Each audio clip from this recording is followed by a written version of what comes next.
Welcome to episode 36 of Spiritual Conversations. Carrie Palmer from the Seattle area and my good friend Candice Anderson from.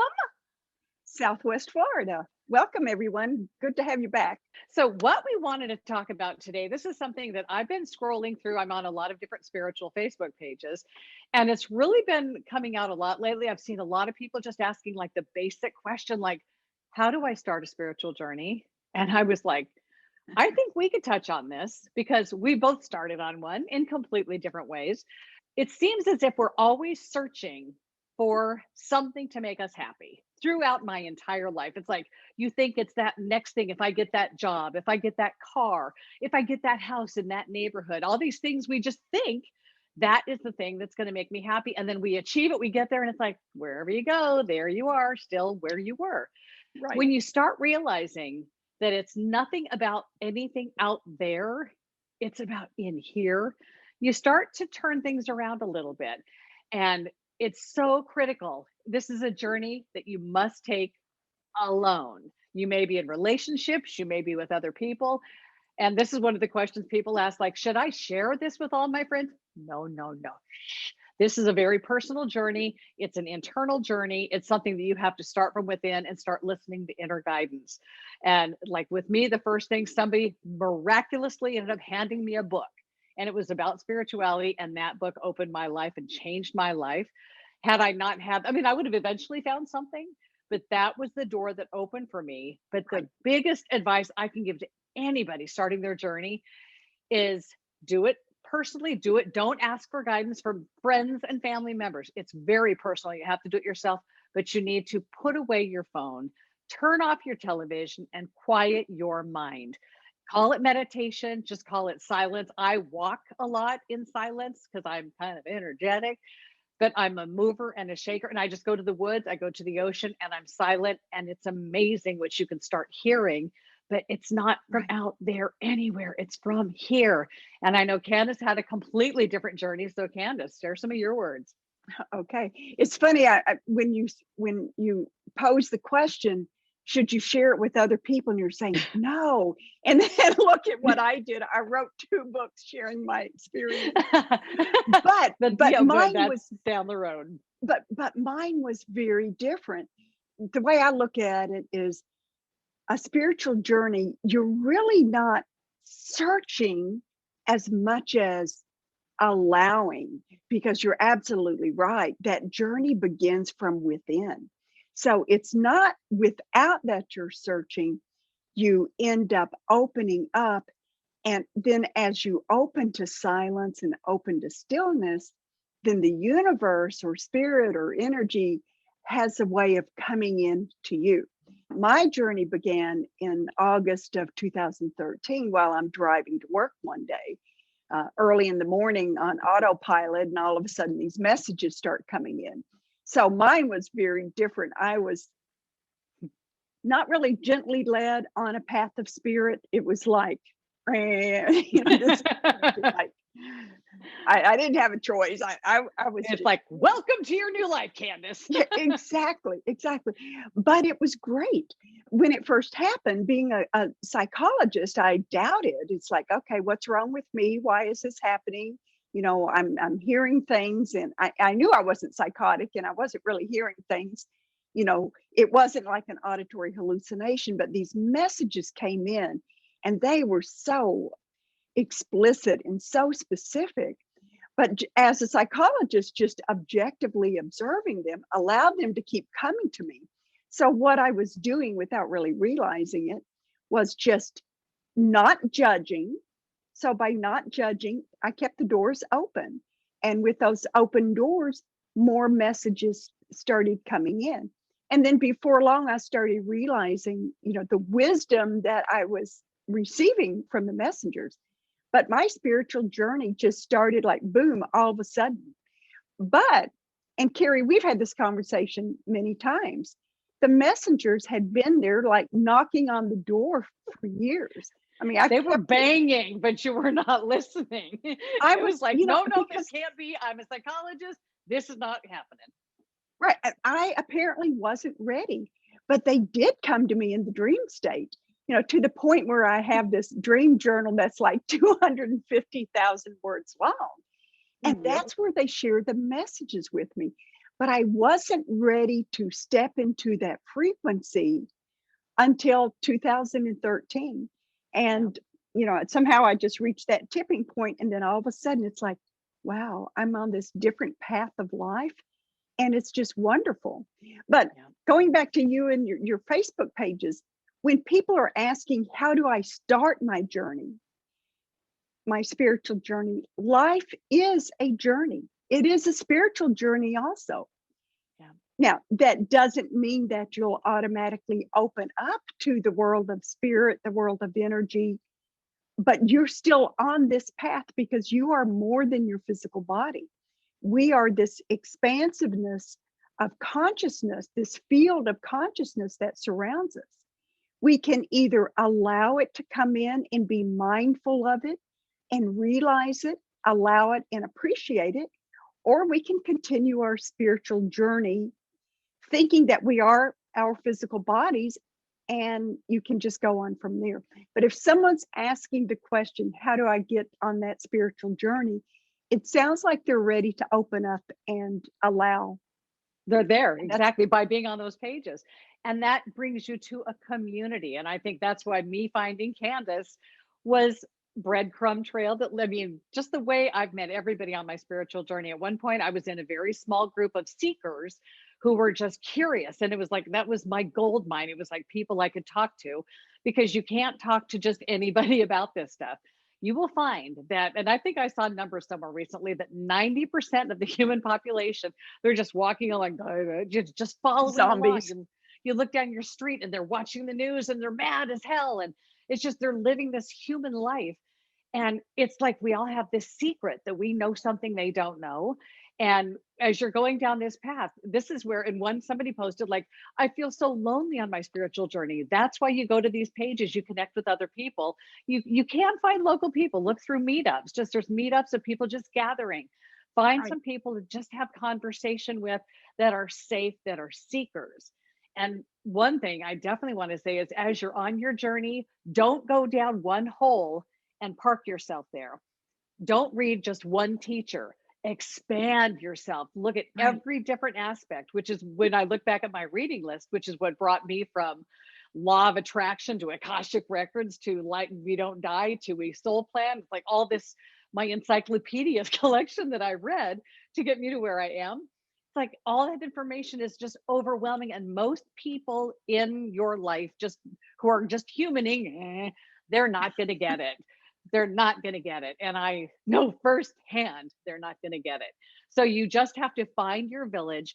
And when you feel really lonely on your spiritual journey, you're not. Because if you go in and you're trying to be quiet, because I lived alone for a year, I moved away, I lived in a house alone.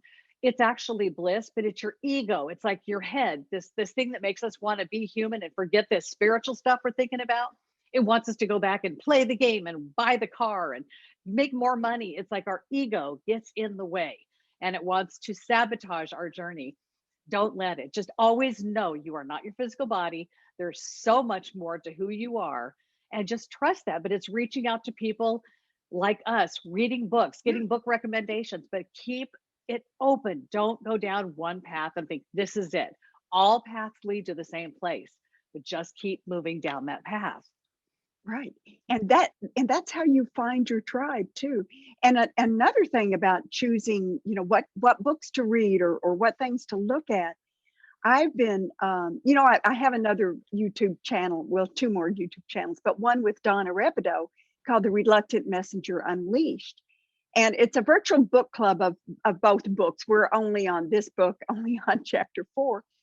But as I prepare for Donna's interview, when we're recording, I have to reread the chapter. And this last episode that we had, episode 13, it was like, wow, there were so many things that both she and I learned when we were just rereading this to prepare for that episode.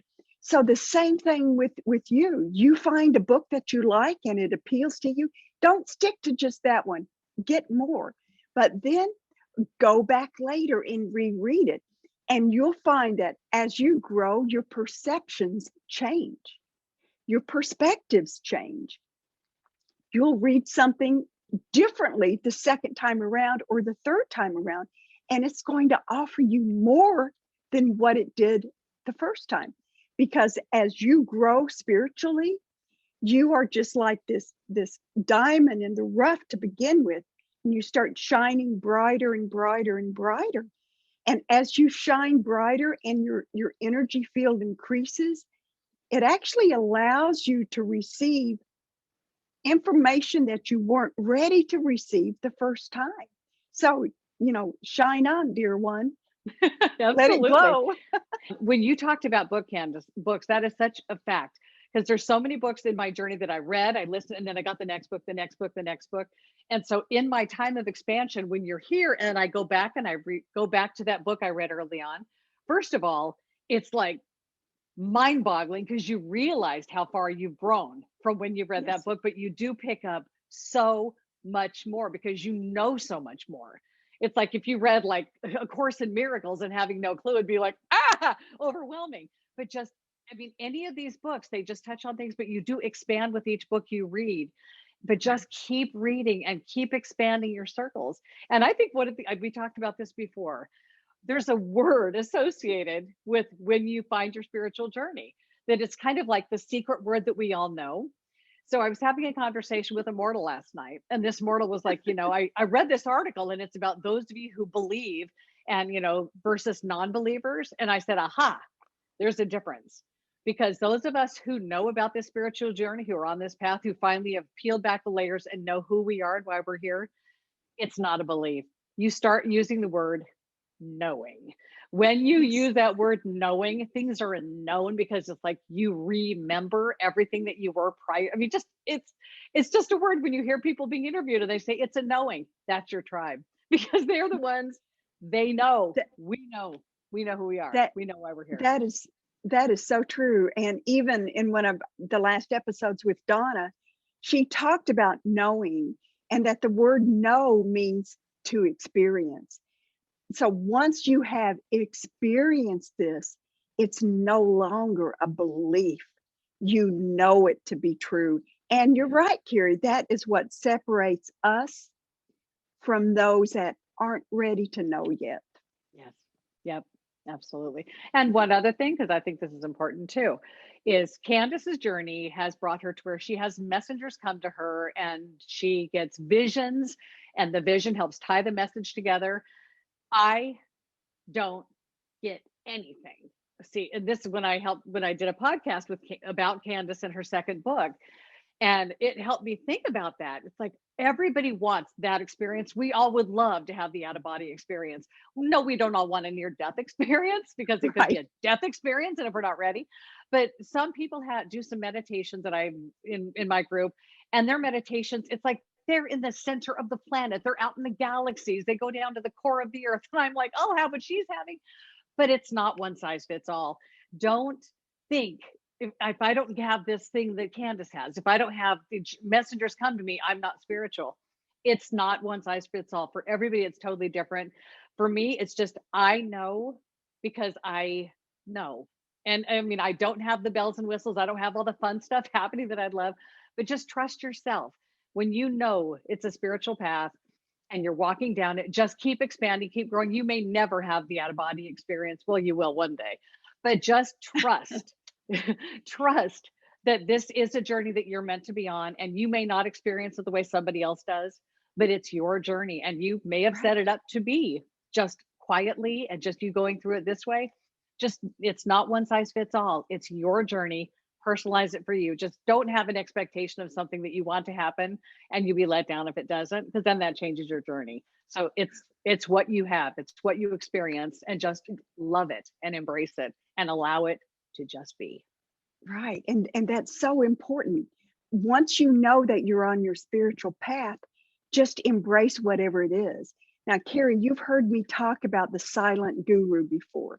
This is a term that I made up.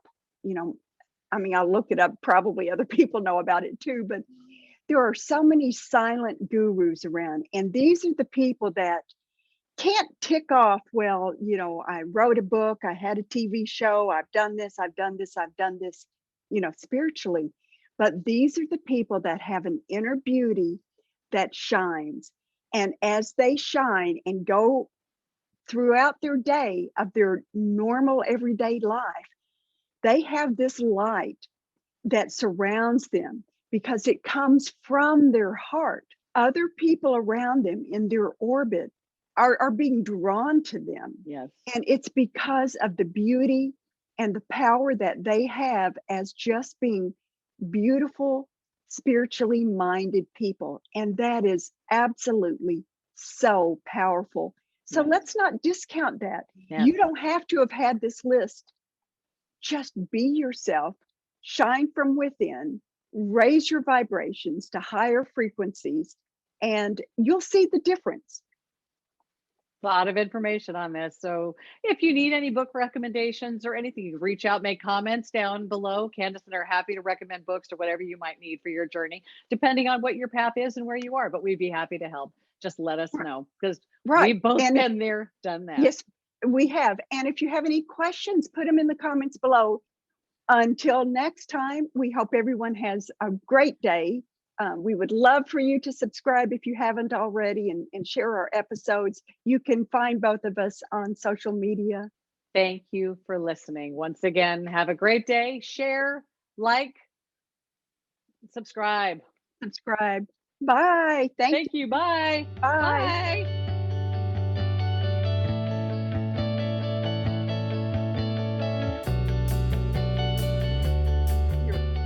I was actually got seeing dangle your pods. AirPods. So I got dangle pods. Orbs.